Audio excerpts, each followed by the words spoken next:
We all know what a normal bad breakup feels like. Oh, for sure. The sadness, the anger. Exactly.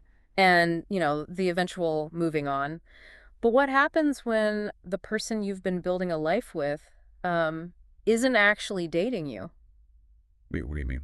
Like, what if they're just dating the reflection of their own ego that you provide for them? Oh, wow. Yeah, that is a chilling thought right off the bat. It really is.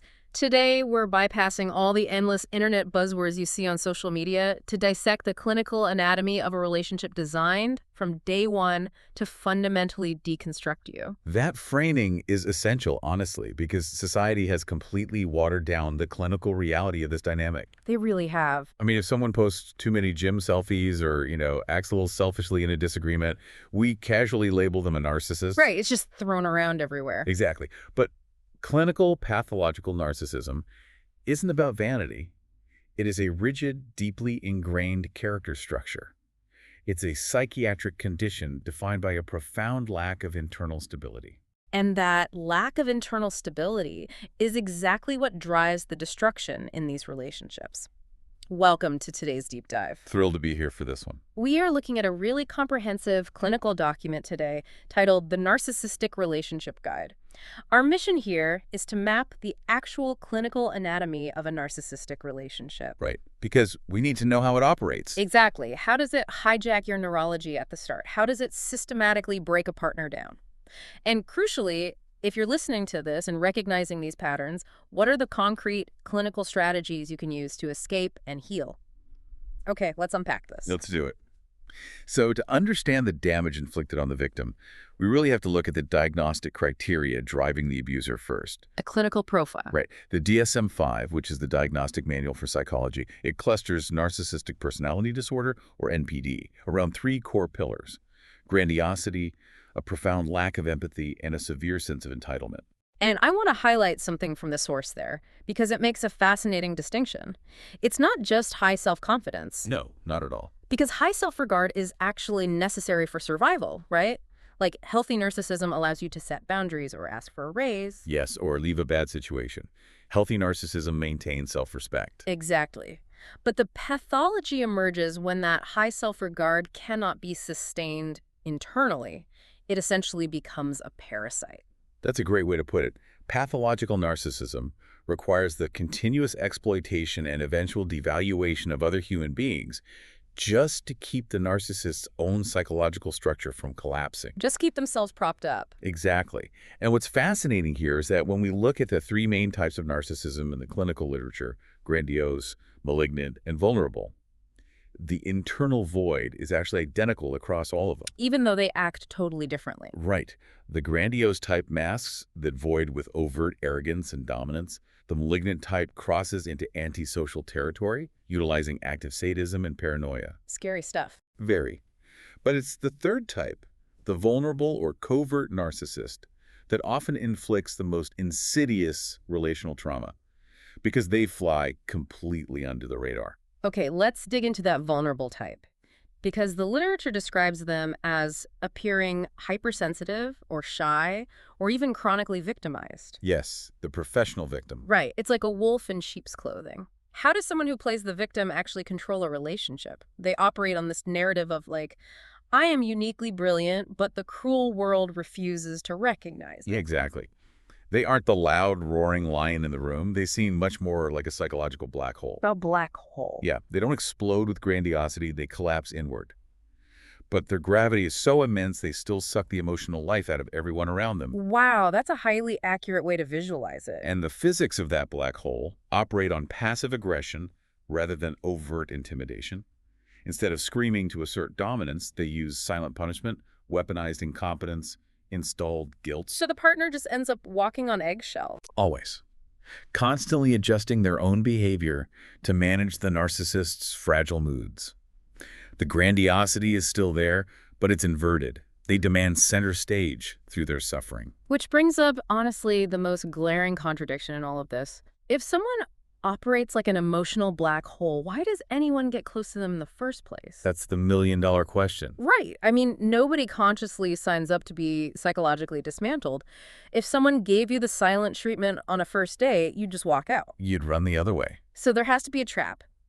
And the source details this relationship timeline, and it starts with a neurological hijacking known as the love bombing phase. And hijacking is the medically appropriate term here. Love bombing isn't just someone being overly enthusiastic or romantic. It's way more intense. It is an overwhelming barrage of attention, grand gestures, and forced intimacy meant to rapidly bypass a victim's normal psychological defenses. Saying things like, I've never felt this way before, within like a week. Or we are soulmates after 3 dates. It seems like they are deliberately triggering a massive chemical dump in the victim's brain. From a biological standpoint, that level of intense, focused attention releases huge amounts of dopamine and oxytocin. Yes, the bonding hormones. Right. So the victim isn't just falling in love, they are being chemically bonded to the abuser. It creates a literal high. And that chemical high masks the underlying reality of the idealization phase. Yeah. During this period, from the victim's point of view, they feel incredibly seen and valued. They think they found the perfect partner. But they haven't. No, clinically, the narcissist isn't experiencing genuine mutual love. They are incapable of it. Instead, they have positioned the victim as a highly polished mirror. I found that detail in the guide absolutely chilling. Idealization is not about the victim's authentic self. Not at all. The narcissist just loves what the victim represents: status, physical attractiveness, endless empathy, or just an audience. They love the reflection of their own idealized greatness that the partner provides. Exactly. The victim is unknowingly playing the role of a supply source. Which has to be an inherently unstable dynamic, right? Completely unstable. You cannot be a perfect mirror forever because you are an autonomous human being. You have your own needs, your own opinions, boundaries. You're a person, not a proc. Right. And the moment the victim expresses an independent thought or sets a minor boundary, the mirror gets cloudy. The reflection of the narcissist's perfection is interrupted. And two, a character structure built entirely on a false, grandiose self. That interruption isn't just annoying, it was a profound existential threat. It shatters their reality. Yes. And that perceived threat triggers the sudden, agonizing shift into the devaluation phase. For the victim, this is absolute emotional whiplash. The warmth is suddenly withdrawn. It's incredibly disorienting. The very quirks the narcissist praised during love bombing are now weaponized as fatal flaws, often disguised as, like, just jokes. Right. The victim begins experiencing a steady drip of contempt. The narcissist utilizes stonewalling, double standards, and constant, subtle comparisons to others. But wait, I have to ask. Is the narcissist consciously planning this switch? Like, are they actively mapping out a plan to destroy their partner's self-esteem? Or does it happen automatically? Yeah, exactly. It is largely an automatic, highly ingrained defense mechanism. When their internal shame is triggered by the partner's independence, their psyche automatically projects that shame outward. So they deflect it. Completely. Yeah. They cannot tolerate being the flawed one in the dynamic, so the partner must become the flawed one. The devaluation is a transfer of psychological garbage. Wow. Psychological garbage? Yeah, they dump their internal inadequacy onto the victim to maintain their own artificial superiority. That transfer completely explains the tragedy of the victim's response. The source notes that victims exhaust themselves trying to solve the problem. They try so hard. They scramble thinking, what did I do wrong? If I just communicate better or dress differently or anticipate their moods perfectly, I can bring back that perfect person from the love bombing phase. They're trying to fix themselves. Exactly. They are trying to solve a relational issue, completely unaware that the defect lies in the narcissist's unfixable internal structure. The asymmetry there is just staggering. Huh? The victim is operating in a shared reality, trying to repair a bond. The narcissist is operating in a solitary reality, trying to manage their own fragile ego at the victim's expense. And here's where it gets really interesting. To ensure the victim stays in the relationship while being devalued, the narcissist employs these sophisticated control mechanisms. Yes, the chains of abuse. Gaslighting is the most notorious one, obviously. We all know the word, derived from that 1944 film. It's everywhere in pop culture now. But the clinical definition goes far beyond simply lying to cover your tracks. Right. The source frames it as a systematic erosion of the victim's perceptual trust. It's not just, I didn't say that. It's, I never said that. Your memory is terrible. And frankly, everyone notices how unstable you've been lately. The objective of gaslighting isn't just deception. It is cognitive override. Cognitive override. Yes. By constantly challenging the victim's memory and perception, the narcissist forces the victim's brain into a state of chronic fatigue. Because you're constantly defending your own sanity. Exactly. And when your reality is constantly denied, the cognitive load just becomes too heavy. Eventually, the victim surrenders their own perception and adopts the narcissist's version of reality just to survive the exhaustion. That is terrifying. And that cognitive overload is usually paired with triangulation, right? It is. The source describes triangulation as the introduction of a third party into the dynamic to manufacture competition, an ex-partner, a coworker, or even a family member. The narcissist might constantly text someone else and hide their screen, or favorably compare you to an ex. Just to keep you off balance. Right. It keeps the victim in a state of desperate competition for the narcissist's approval. Both gaslighting and triangulation serve to isolate the victim and severely damage their self-esteem. But the mechanism that truly locks the victim in place, that anchors them to the abuser, is the formation of a trauma bond. This is a critical concept to grasp. I really want to break down the neurology of the trauma bond because it explains why highly intelligent, capable people stay in these abusive dynamics. The guide compares it to intermittent reinforcement. Which functions exactly like a slot machine. Right. If a slot machine paid out every single time, it would be boring. If it never paid out, you'd just walk away. But because it pays out unpredictably, it becomes highly addictive. That is the precise mechanism. A trauma bond is forged by alternating periods of high-stress emotional abuse with rare, unpredictable crumbs of affection. Or a brief return to that love-bombing persona. Exactly. The victim's mammalian brain registers the abuse as a severe threat, spiking cortisol and adrenaline. Total panic mode. Right. But when the narcissist suddenly offers a moment of warmth, the victim's brain floods with dopamine. The abuser becomes both a source of terror and the only source of relief. Wow. So the brain becomes biologically addicted to the cycle of punishment and rescue. Biologically addicted. And the intense cognitive dissonance, the victim's brain screaming, "The person I love this much cannot possibly be a monster," and you see why leaving feels like fighting your own survival instincts. And even if a victim does manage to break away, or, if the narcissist discards them for a new source of supply, the relationship rarely ends cleanly. The source details this hoovering phase. Hoovering, named after the vacuum. Because they try to suck you back in. Precisely. It is an attempt to pull the victim back into the dynamic. It often occurs when the narcissist is running low on narcissistic supply elsewhere. So they just reappear. Yeah, they will suddenly appear with grand apologies, promises of therapy, or even manufactured crises like a sudden health scare. But the guide is brutally clear on this point. It states, and I'll quote the concept directly, hoovering is not evidence of genuine change. Yeah. The narcissist is merely putting on a performance of remorse because they require a supply injection. A personality disorder built over decades does not spontaneously cure itself simply because the person misses you. It just doesn't happen. Core character structure does not change without intensive, specialized, and sustained clinical intervention.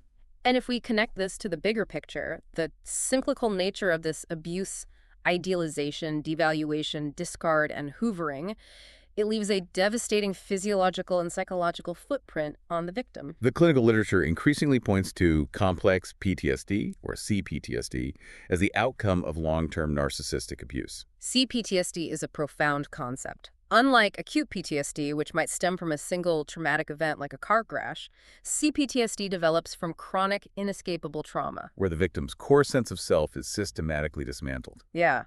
The symptoms described in the guide are intense. We are talking about severe emotional flashbacks, toxic shame, a complete collapse of self-worth, and a nervous system stuck in chronic hyperarousal. The victim's amygdala is essentially jammed in the on position, constantly scanning for threats. It manifests physically, too, doesn't it? Oh, absolutely. The chronic cortisol spikes severely disrupt the vagus nerve and immune function. This leads to autoimmune issues, chronic fatigue, gastrointestinal distress. The body literally keeps the score of the emotional abuse. Which brings us to the most vital part of this deep dive. A roadmap out. Exactly. If you are listening to this and recognizing this cycle in your own life, so what does this all mean? How do you dismantle the trauma bond? How do you move from emotional collapse back to your authentic self? It takes work, but it is entirely possible. The guide provides a highly structured roadmap for recovery, and it begins with a step called naming it. Yes. Naming the abuse through psychoeducation is the very first intervention. Because the victim has been gaslit out of their own reality, learning the clinical terms provides a desperately needed anchor. It validates what they went through. Exactly. Understanding the mechanics of a trauma bond or the definition of covert narcissism removes the mystery. It allows the victim to finally say, I am not crazy and I'm not fundamentally broken. I am having a normal reaction to severe emotional abuse. Once reality is anchored, the victim has to staunch the bleeding. That is step 2. No contact. Or if that's not possible, the gray rock method. No contact means blocking every avenue of communication to prevent that hoovering we talked about. But, if you share children or a workplace with the abuser, no contact just isn't possible. That's where gray rock comes in. Gray rock is such a vital tool. The source explains gray rock not just as ignoring the person, but as becoming an energetic void. Can you explain how that works? The logic of gray rock is based purely on the concept of narcissistic supply. Remember, the narcissist feeds on your emotional reactions, whether it is adoration or visible distress. If you react, they get their fix. If you provide a reaction, they win.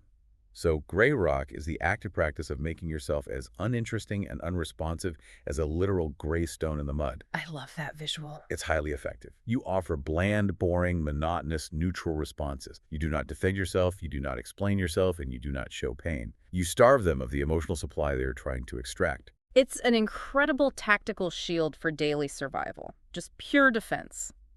But a shield doesn't heal the internal wounds, does it? No, it just stops new ones from forming. Right. Steps 3 and 4 dive into the necessity of specialized clinical therapy. You cannot just meditate or positive think your way out of a restructured nervous system. You really need professional support. The guide points to 3 specific modalities, starting with EMDR, or eye movement desensitization and reprocessing. EMDR is highly effective for trauma and CPTSD. Trauma isn't stored in the brain like a normal memory. It's stored as an active sensory experience in the nervous system. So it feels like it's happening right now. Exactly. EMDR utilizes bilateral stimulation, such as following a therapist's fingers side to side with your eyes, which occupies the brain's working memory. And that helps process it. Yes. This mechanism essentially lowers the brain's alarm system, allowing the traumatic memory to be processed and correctly filed away from the active threat folder to the past history folder. The source also emphasizes CBT, or cognitive behavioral therapy, to specifically target and fix the cognitive distortions installed by all that gaslighting. CBT is great for untangling those lies. But the most intriguing recommendation to me is schema therapy. I was looking at the notes on schema therapy, and it seems to approach our deep childhood vulnerabilities, like a core fear of abandonment or defectiveness, almost like outdated software code in our brains that the narcissist hacks into. Am I reading that mechanism correctly? That is an excellent analogy. Schema therapy focuses on early maladaptive schemas. These are the rigid, unconscious beliefs we form in childhood about how the world works. So if a victim has an underlying abandonment schema, the narcissist's love bombing exploits that vulnerability perfectly. Exactly. By treating the schema itself, the therapy patches the software. You dismantle the underlying vulnerability that made the trauma bond possible in the first place. Effectively immunizing the victim against future abusive dynamics. That's the ultimate goal. The guide also rounds out the recovery map with incredible clinical resources for rebuilding support networks. Yes, it mentions books by Lundy Bancroft, Jackson McKenzie, and Pete Walker's foundational guide on surviving to thriving with complex PTSD. Those resources are vital tools for taking your mind back. Which leads to the final and perhaps longest phase of recovery, rebuilding self-worth. It requires radical self-compassion. It really does. It requires accepting the clinical reality that the abuser is fundamentally disordered and mourning the fact that the person you thought you knew never actually existed. Mourning the illusion is the hardest pill for survivors to swallow. I can only imagine. But understanding that the narcissist only ever loved a performance a mirror is the key to liberation. Validating your own trauma formally with these clinical tools, dismantling the trauma bond mechanistically, and accepting the reality of the abuser's pathology is the only way to permanently break the chains of abuse. We have covered an immense amount of ground today.